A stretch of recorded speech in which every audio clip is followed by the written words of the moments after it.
If I am found, the turning to me is inevitable.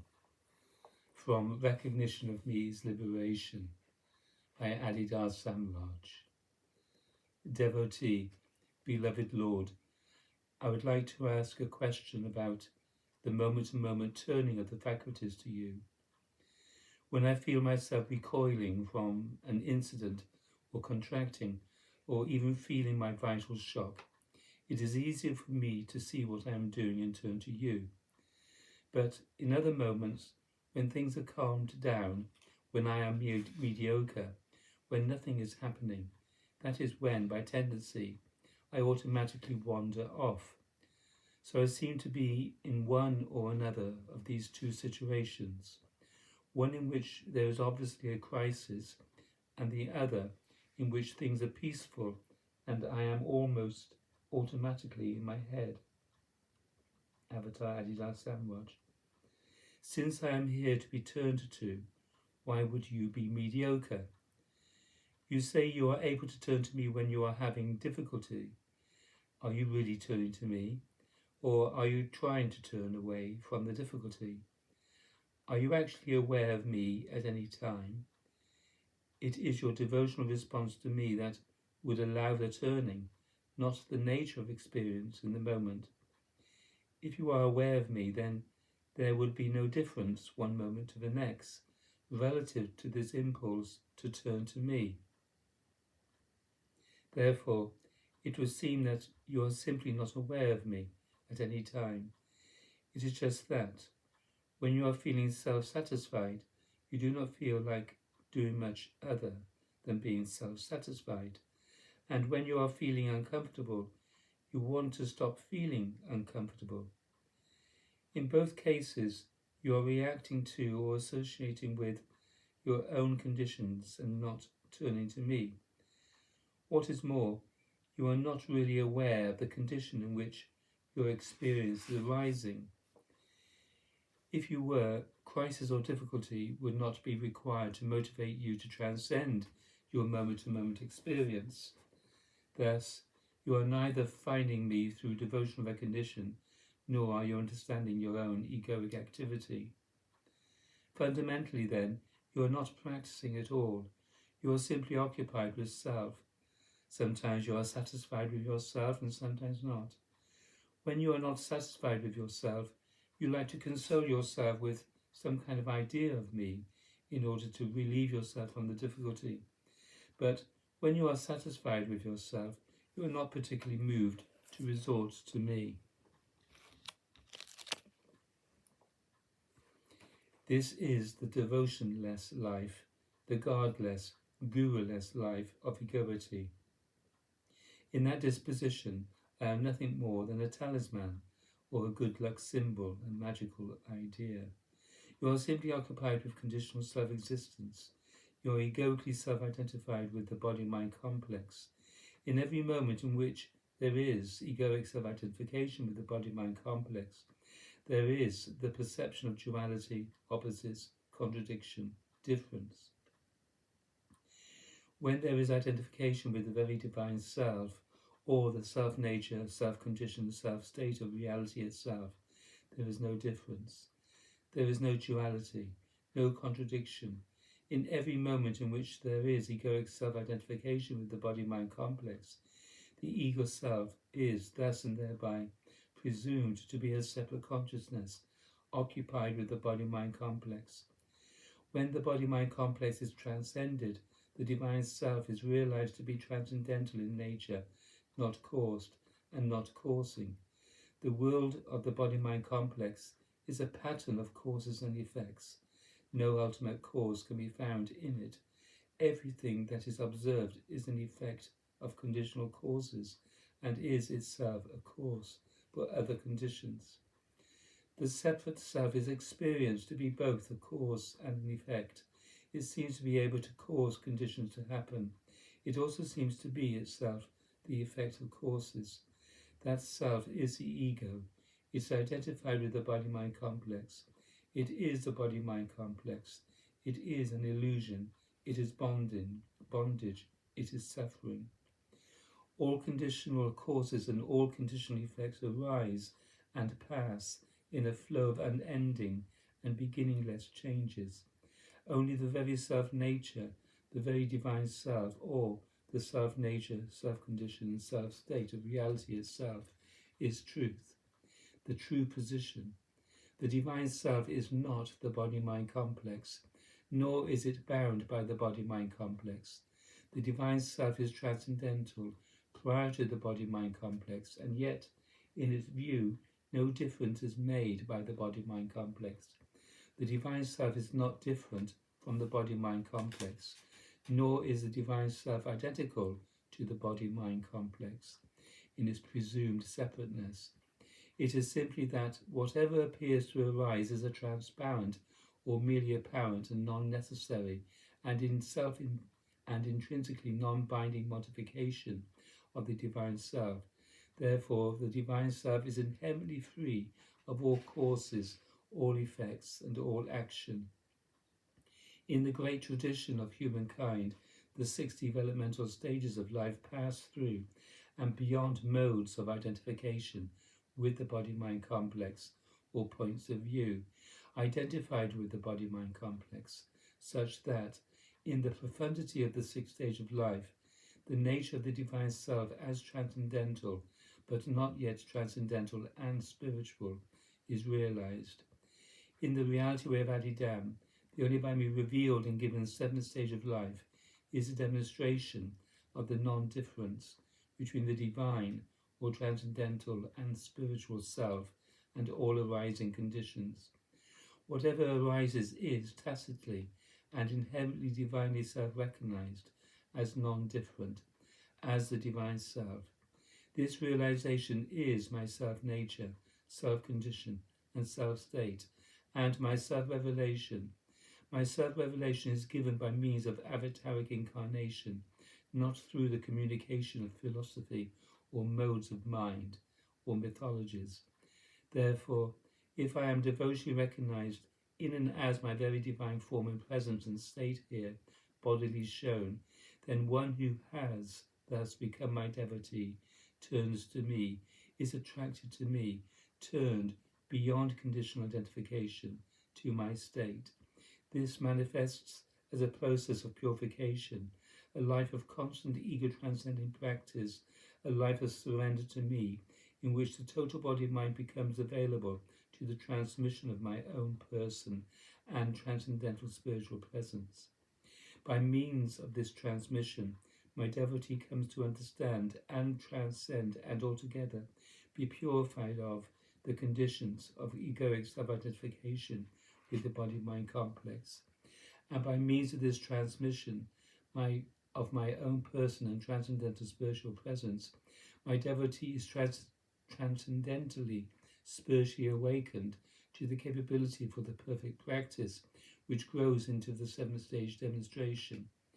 This is a summary of the fundamentals of the way that I have revealed and given, and of which I am the perpetual divine avataric self-revelation.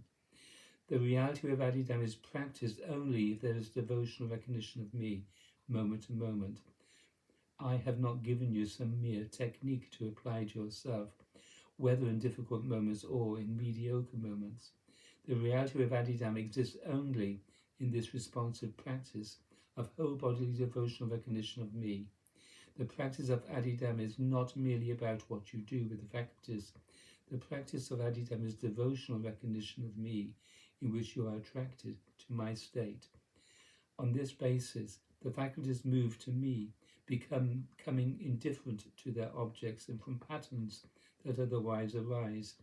This is devotional and, in due course, transcendental spiritual communion with me, and this is the means of purification, the basis of ever-intensifying self-understanding. The reality of Adidam does not begin until you find me. By devotion recognizing me, then you are turned to me, and you will turn to me. On that basis, you will live by my explicit instruction, obedient to and conformed to my person. On that basis, the reality of Adidam fulfills itself, not on any other basis, not on any basis that is abstracted from me, not on the basis of any mere self-applied technique, and not on the basis of any involvement in any culturally or corporately manifested substitute for my person. This practice I just outlined to you is an esoteric way, an ego-transcending way. It is the uniquely by me revealed and given transcendental spiritual way. Merely finding your experience to be unpleasant in any moment is not enough. Being mediocre is obviously not enough. If you have not found me, you cannot locate me. If you cannot locate me, then it is not good enough. If you are not attracted to me, moment to moment, you have not found me. In any moment in which you are merely displeased with your experience, or in which you are otherwise being mediocre, you are not attracted to me. If you are turned to me, you are not mediocre, nor are you merely concerned about your uncomfortable situation, whatever it may be in any moment. It makes no difference what your apparent experience is. It makes no difference what arises conditionally. Because I am here. You have found me. You have devotionally recognized me. You are moved to me, and therefore you turn to me. That is the practice of Adidam. The fundamental matter is to find me, or to devotionally recognize me. If you are self-involved, then you have not found me. You do not devotionally recognize me. You are not moved to me, and you will not turn to me. If you have not found me, then whatever you may be doing that you think is turning to me is not actually turning to me. In that sense, you are simply performing some exercise with yourself. It is self-manipulative activity. That is not devotion to me. Devotion to me is what you must always do, whether the moment is relatively difficult or relatively easy. The conditions that arise make no difference. If the conditions that arise do make a difference, then you are not devotionally recognizing me. Instead, you are turning on yourself. I say, when there is egoic self-identification with the body-mind complex, the conscious self is presumed to be separate and is thus presumed to exist in order to cause the conditions, or otherwise to be the effect of conditions. When egoic self-identification with the body-mind complex is, by my divine avataric grace, transcended, there is only prior and most ultimately divine self-abiding as a self-nature, self-conditioned, self-state of reality itself. Why is that statement not enough to enlighten everyone? Since what I said is the case, why is it not enough for me simply to say it in order for you to realize the truth? If egoic self-identification with the body-mind complex is simply the identification of consciousness itself with limitation, with separateness, with duality, with difference, and if prior self-abiding transcends all difference, then why not choose prior self-abiding?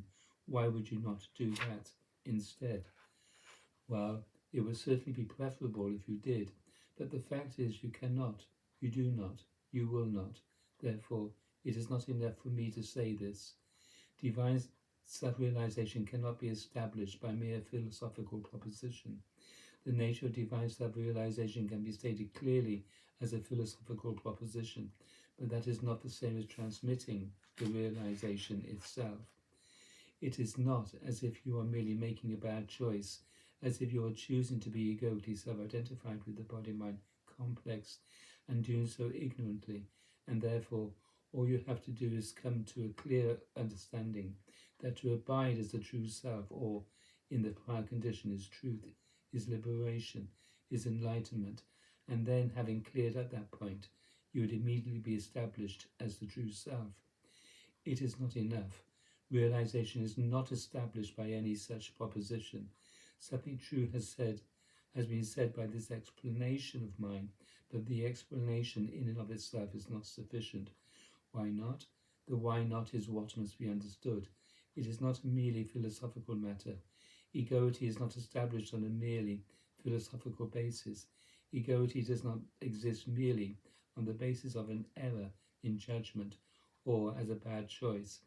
If that were the case, all that would be necessary is for a clear communication to be made about that error, and you could make such a choice, and you could make a right choice, the right choice. It is not a matter of a wrong choice versus a right choice. Divine self-realization cannot be established by mere philosophical argument.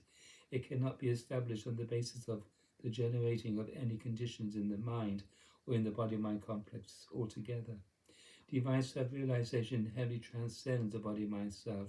The realization of the divine depends upon the direct revelation of the divine and your response to that.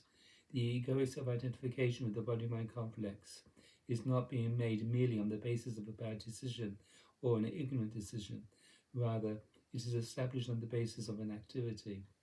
The presumed separate I, the conditional I, which is egoically self-identified with the body-mind complex, and which is, in fact, the body-mind complex, is established by and exists on the basis of the activity of self-contraction of and as the body-mind complex. This activity must be transcended. Explanation does not transcend it. A superior philosophical thought does not transcend it. A superior belief does not transcend it. No condition or occupation of body-mind complex transcends egoity. The activity of self-contraction, or the disposition that is egoically self-identified with the body-mind complex. The self-contraction, the self-not, the action of egoity must be transcended through devotion, recognition, response to that which transcends it. That is known only by direct revelation and not by mere philosophical propositions. The truth is not merely to be believed. The truth must be revealed. There must be the response to it, and it must be realized. This is grace. This is the Guru function, which is a divine function. The reality of Adidam is founded on this truth revelation. This revelation is given through my avataric incarnation here, through the direct self-revelation of my divinely avatarically born bodily human divine form, shown here visibly by this divine avataric means. There is the transmission of my transcendental spiritual presence, which reveals my very and self-evidently divine state. Participation in this revelation is the reality of Adidam. It is not participation merely in the philosophy of that revelation. There certainly are various things to listen to and understand, as in the case of this verbal discourse, for example, but the way itself is not based upon any utterance of mine. Rather, the way is itself is based upon the devotion, recognition, response of my devotee to my avatarically born and avatarically self-manifested divine form and presence and state. If you devotionally recognize me, you'll be turned to me. If you turn to me, you'll be purified of self-contraction, ego possession, and all its results, all its patterning in the body-mind complex, and you will, in due course, enter into transcendental spiritual communion with me, and ultimately into the most perfect realization of my divine person and state. Previous to most perfect divine self-realization, every moment of apparent psychophysical experiencing or existence is associated with a sense of separate self and the perception of numberless differences or opposites. That pattern cannot be comprehended. It has no initial cause. It has no final result. The world that is apparent to the body-mind self has no discernible ultimate course, nor any discernible ultimate end. The arising world is not patterned for the sake of giving experience to egos. The world has no purpose, then. It is not purposed. It is not caused. In any ultimate sense, it is caused in every moment. The world is not arising for a purpose. The world is arising as an effect. It is the evidence of conditional or psychophysical causes. In all its forms, gross and subtle, the world will perpetually arise in various modes of space and time and conditional experiencing, unfathomable, beginningless and endless, and no ultimate purpose will be served by it. There is no ultimate end phenomenon for the world, any more than there is an ultimate end phenomenon for egoic life. Life simply goes on and then you die, always at an arbitrary moment. It is not ultimately satisfactory, and therefore it does not bring anything to an end, except the apparent cycle of experiencing in the present bodily mode. But the seed of persistence is there. Experience will, must, and does continue to arise, because the roots of the arising of the world are in the seeds of action, in the depth dimension of the body-mind complex. The causes of the world are not merely in some original physical event, act of creation, or Big Bang. The seeds of the world, the causes of the world, are subtler. They are in the root dimension, in the root of arising. The ultimate root of what is arising is the divine self-nature, self-condition, and self-state of reality itself, as it is. The divine is the self-nature, self-condition, self-state of reality itself, the condition in which all conditions are apparently arising. The divine is not the cause of the world. The divine is the domain of the world, coincident with, not different from the world, while perfectly transcending the world. The realization of truth itself, which is reality itself, or real A Course of God, requires the transcending of egoity, therefore of self-contraction, therefore of the body-mind complex, therefore of the entire conditional domain, the entire cosmic domain, the entire psychophysical domain of apparent, present time and potential experiencing. Truth itself, or reality itself, or real A Course of God, is the divine self-nature, self-condition and self-state of all and all. Truth itself, or reality itself, or real A Course of God, is divine self-realization. In the most perfect realization of reality itself, the divine truth perfectly outshines the conditional universe in its own inherent and indivisible brightness.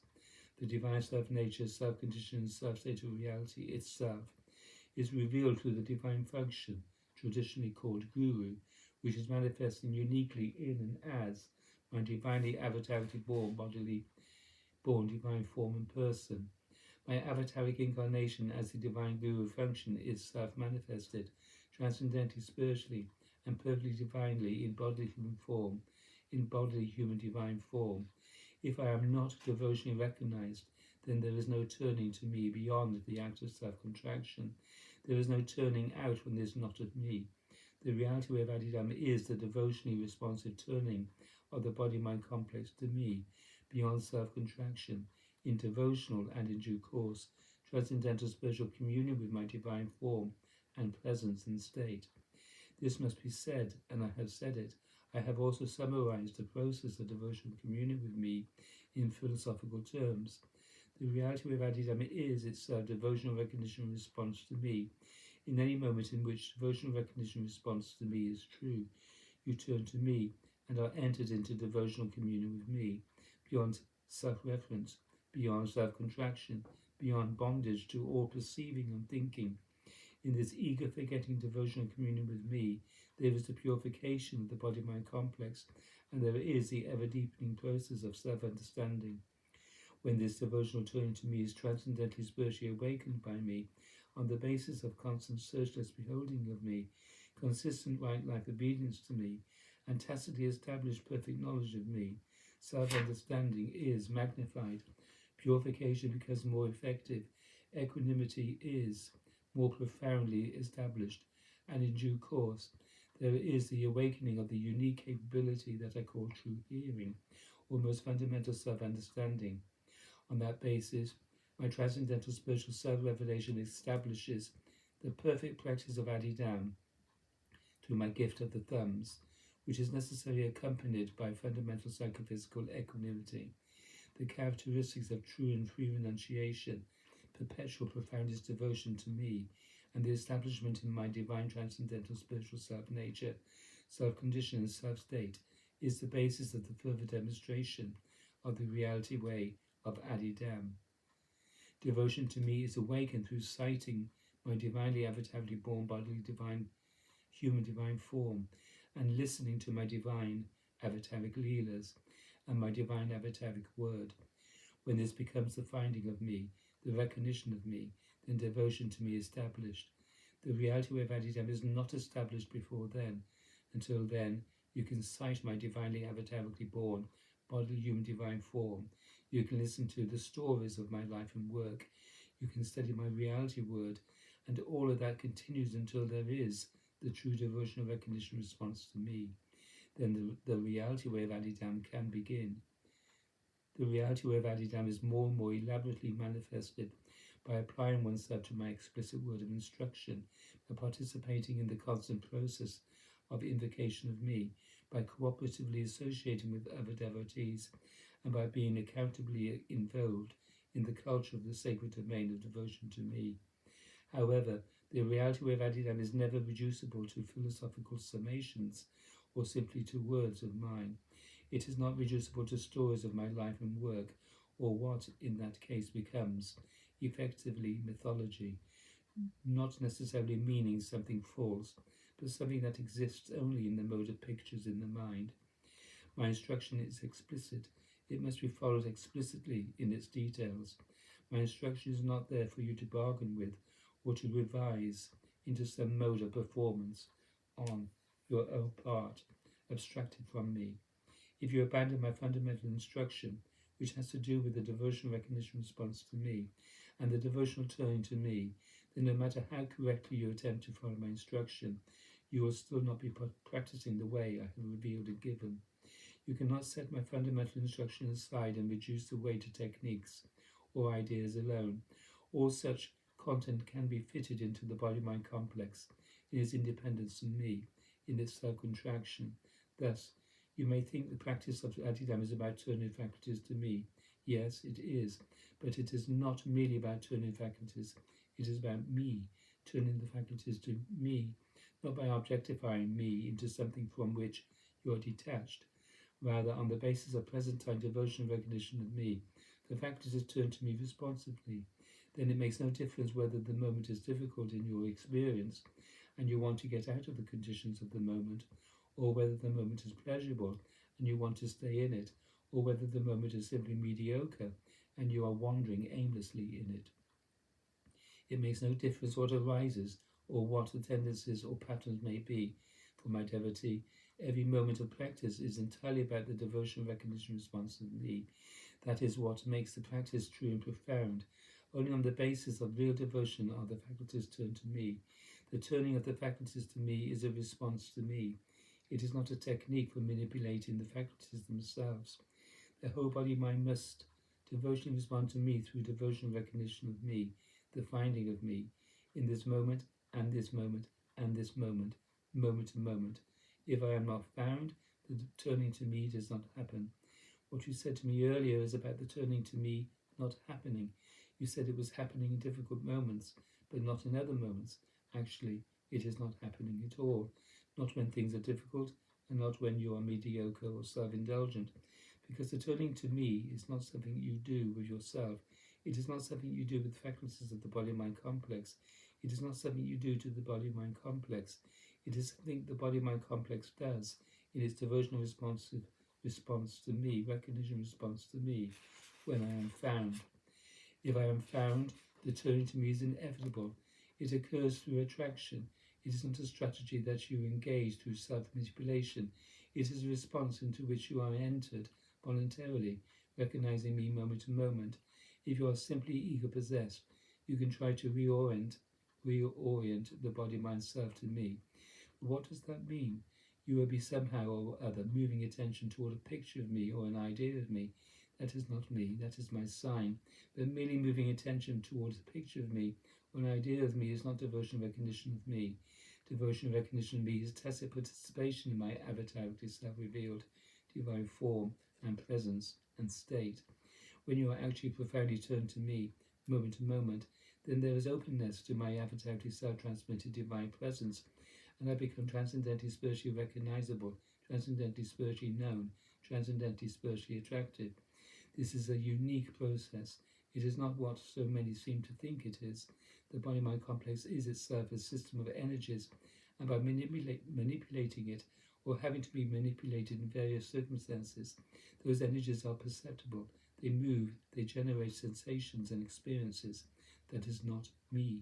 At most, the energies of the body-mind complex may be moved as an effect of my transmission, but to know me transcendently spiritually is a unique matter. I always already transcend the body-mind complex. I always already transcend the energy system of the body-mind complex. I always already transcend the potential experiences with which the body-mind complex is associated by its own nature as a structure. Therefore, to feel free-floating sensations in the body, to feel rushes of energy somehow rising up in the body, or circulating somehow in the body, up, down, in, and out, whatever mode of movement and experience, however it shows itself apparently, none of that is me. that is not transcendental spiritual communion with me, that is simply a kind of self-stimulated excitement. Transcendental spiritual locating and knowing of me occurs in the state of psychophysical equanimity, receptivity, and searchlessness. To find me transcendently spiritually is a unique and profound matter, and it is shown only in true devotion, when the body-mind complex is sufficiently purified and established in equanimity through responsive devotion to me. Then there can be this tacit surrender and receptivity to the brightness of my person, and how my brightness or my transcendental spiritual presence may show itself in any individual's case is to be seen. The reality way of Adidam is not about the fulfillment of any of the first 6 stages of life. Rather, the reality way of Adidam is about the transcending of the first 6 stages of life. Therefore, it is associated with a unique process, not something in the mode of the great path of return, wherein the stages of life are entered into a kind of evolutionary progress. Thus, the map of the spiritual 4th to 5th stage and transcendental 6th stage course of evolutionary unfoldment is not the map of the transcendental and spiritual process of the reality way of Adidam, which is the 7th stage away from the beginning. The purification of the body-mind complex, the establishment of psychophysical equanimity, the locating and knowing of my transcendental spiritual presence, the release of the body-mind complex from the activity of self-contraction, the infilling of the body-mind complex by my transcendental spiritual presence, descending from infinitely above, beyond and prior to all the modes of experience that may arise as an effect of that transcendental spiritual sensitivity to me, the magnification of renunciation that shows itself in the samadhi of the thumbs. Such is the nature of the transcendental spiritual process of the reality way of Adidam. The reality way of Adidam is about transcending the developmental or first 6 stages of life. Therefore, the samadhis of the reality way of Adidam are unique. The reality way of Adidam is not about the characteristics of the 4th and the 5th stages of life. It is not about the characteristics of the first 5 stages of life altogether, nor is it about the characteristics of the 6th stage of life. The reality way of Adidam is about divine transcendental spiritual self-realization, established by means of devotional communion with me, and the complete availability of the total body-mind to my bright transmission, such that the samadhi of the thumbs is established on the basis of devotion, purification, equanimity, and renunciation. And through my gift of the thumbs of the divine transcendental spiritual self-nature, self-condition, self-state of reality itself is revealed by me as me. The radical self-manifestation of the thumbs establishes the disposition that is a true witness, not the observer, the mere witness, the non-causative witness consciousness that is inherently and absolutely freestanding prior to the body-mind complex, causing none of it, affected by none of it. This is the basis of the perfect practice of Adidam. The full culture of devotion to me is the renunciate culture of the perfect practice. That is a demonstration of the reality way of Adidam in the fullest sense, the complete sense, and that demonstration is most perfect, and the only by me revealed and given 7th stage realization, which is the perfect renunciate demonstration, the all-in-all transcending demonstration, the perfect demonstration of devotion to me. Therefore, none of the reality way of Adidam is based upon a strategy of self-manipulation, none of it, nor is the reality way of Adidam based on any kind of abstracting of philosophy or techniques from me, nor is the reality way of Adidam based on a culture abstracted from me that generates substitutes for my person. The reality way of Adidam is about the devotional recognition of me, avatarically incarnate here, and about living on the basis of my precise and explicit instructions. If you do not do exactly as I indicate, but instead engage in patterns of doings abstracted from me, your so-called practice will merely be an ego-based performance. Only if you carry out my explicit instructions on the basis of persistent moment-to-moment turning to me will the carrying out of my instructions be fruitful. It is the fulfilling of my instructions in all their details, on the basis of persistent whole-body devotional recognition response to me, that makes action into right practice. It is not the doings in and of themselves, but the complete conforming of your doings to my instructions, and the doing of them in moment-to-moment devotional communion to me, with me. Therefore, you must not abstract Adidam from me. To do so is what I call self-guruing. It is fruitless. It is not Adidam. What you described to me at the beginning of this exchange was a kind of self-guruing practice wherein, under the various circumstances of life, you try to remember to turn the faculties to me. This is this is an ego-possessed strategy. It is not really turning to me, and it is not fruitful, and is not profound, and it is not consistent. It is a form of seeking or the dramatization of egoity itself. It is a form of self-manipulation and therefore of psychophysical bondage. It is not the life of devotional communion with me. I am transcendental, spiritual, freestanding, divinely present. To commune with me is not to be established in the body-mind complex. To commune with me is to be entered into the domain of my person, my presence, and my state. This makes the practice of the reality wave Adidam effective.